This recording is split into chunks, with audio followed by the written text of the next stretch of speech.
بسم الله الرحمن الرحيم. فراق الأحبة. فراق الأحبة جمع حبيب، والحبيب تعرفونه جيدا. فراق معروف كذلك هي كلمة بالأردية. فراق الأحبة دوستوں کی جدائی. يقول الكاتب: المرء قليل بنفسه. المرء قليل بنفسه كثير بإخوانه. أي شخص أراد أن يعيش لوحده فهذا لا شك أنه قليل، ولكن الذي يعيش مع أصدقائه ومع إخوانه فهذا كثير. ويقول يعني المرء قلیل بنفسه، آدمی اپنی ذات کے اعتبار سے تو تھوڑا ہے، کثیر باخوانہ، اپنے بھائیوں کے اعتبار سے وہ پھر زیادہ ہے.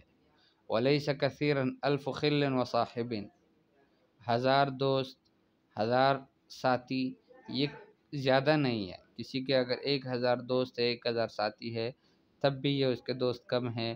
اس لیے کہ انسان کو دنیا میں دوستوں کی ضرورت پڑتی ہے. فقد خلق الانسان مدنیا بطبعہ، اس لیے کہ انسان کی پیدائش وہ طبیعت کے اعتبار سے مدنی طبیعت ہے اس کی.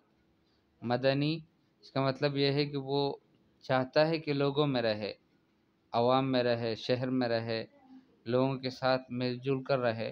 اس کو کہتے ہیں مدنی طبیعت. یحتاج الی الف یعاشرہ، کسی دوست کی اس کو ضرورت ہے کہ اس کے ساتھ وہ ملے. انیس یسامرہ، اور ایک ایسا دل بہلانے والا دوست یسامرہ کہ جس کے ساتھ بیٹھ کر وہ راتوں کو باتیں کرے. فاذا ما كان فراق الاحبة احس الانسان بالوحشة، فرماتے ہیں کہ جب دوستوں کی جدائی ہو جاتی ہے تو انسان پھر وحشت کو محسوس کرتا ہے. وتمنى الموت بعدهم، اور ان کے بعد موت کی تمنا کرتا ہے.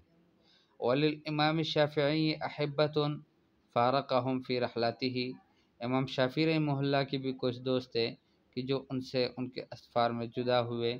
فعاش تجربۃ الغربہ، تو اس نے پھر غربت کی زندگی، غربت سے مراد یہ ہے کہ یعنی سفر کی زندگی، سفر یعنی کسی اور ملک میں رہنا، اس کو غربت کہتے ہیں. اپنے ملک کو چھوڑ کر کسی اور ملک میں رہنا اس کو غربت کہتے ہیں. اس کا اردو میں جو نام ہے وہ میں بھول گیا ہوں، مجھے نہیں آتا، یعنی آتا ہے لیکن ابھی بھول گیا ہوں. فعاش تجربۃ الغربۃ و مرارۃ الفراق، اور اس نے جو ہے زندگی گزاری فراق کی تلخی کے ساتھ، یعنی جدائیوں کی تلخی کے ساتھ، اس کی کڑواہٹ کے ساتھ وہ اس نے اس کے تجربے کیے. انہ یقول، وہی امام شافعی رحمہ اللہ خود فرماتے ہیں: لا سرور یعدل صحبت الاخوان، فرماتے ہیں کہ دوستوں کی صحبت کے برابر کوئی اور خوشی نہیں ہے. لا سرور یعدل صحبت الاخوان، کوئی خوشی وہ دوستوں کی صحبت کے برابر نہیں ہے، بھائیوں کے.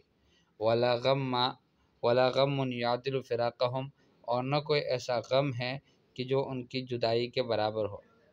والغریب من فقد الفہ، غریب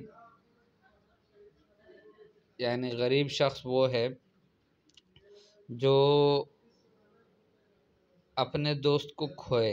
لا من فقد منزلہ، وہ نہیں کہ جو اپنے گھر کو کھوئے. گھر سے دور ہے تو یہ مسافر نہیں ہے، بلکہ مسافر اور اجنبی. غریب کا مطلب اجنبی، کسی اور ملک میں رہنے والا.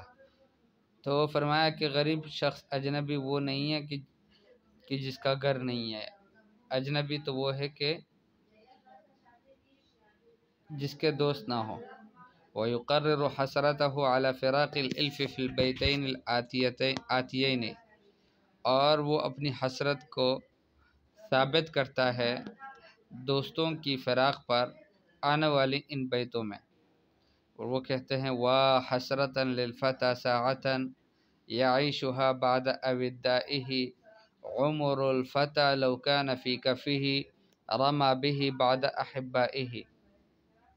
وحسرة للفتى، ہے حسرت ہے، للفتى جوان کے لیے، ساعة يعيشها اس گھڑی کے متعلق، اس گھڑی پر یا اس زمانے پر، اس وقت پر، یعیشھا بعد اودائہ کہ جس سے وہ گزارتا ہے دوستوں کے بعد.